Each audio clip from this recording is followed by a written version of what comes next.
Бәріңе сәлем. Менің артымнан жүріңіздер, Панда Сушидің кафесіне келдік. Қазір сіздерге ішін көрсетемін. Өте жағымды, ішінде отыратын орындары да бар, бірақ көбінесе үйге дейін жеткізу қызметімен жұмыс жасайды.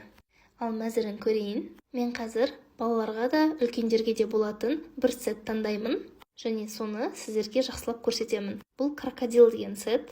Тапсырысымды 15-20 минут ішінде келді. Бұл сетте 40 суши, 3 пицца, порция фри, 6 крылышки, 5 наггетсы. Напиток кірмейді, оны бөлек алдым. Бірінші бұл наггетсы, бұл тауық котлеттері сияқты, жанына кетчуп ұсынылған. Бұл кішкентай балаларға ұнайды. Запиваем. Бұл сетте пепперонидан 2 жүреді. Дәмі колбаса мен пиццаға ұқсайды. Келесі бұл маргарита. Ал бұның дәмі қызанақ қосылған пиццаға ұқсайды. Келесі тауық қанаттары. Қатты ащы емес, бірақ өте дәмді. Запиваем.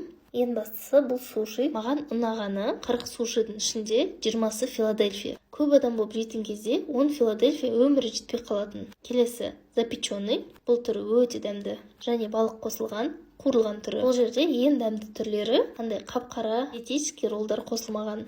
Запиваем. Келесі бұл фри. Оған айтатын комментарий жоқ. Ыстықтай күшті. Бұл жер 8-нен 18 желтоқсанға дейін әр заказға күніне 50 пицца береді. Мен көрсеткен сет 10 000 теңге. Арзан ба, қымбат па? Панда Сушидің мекен жайы Брусиловского 48.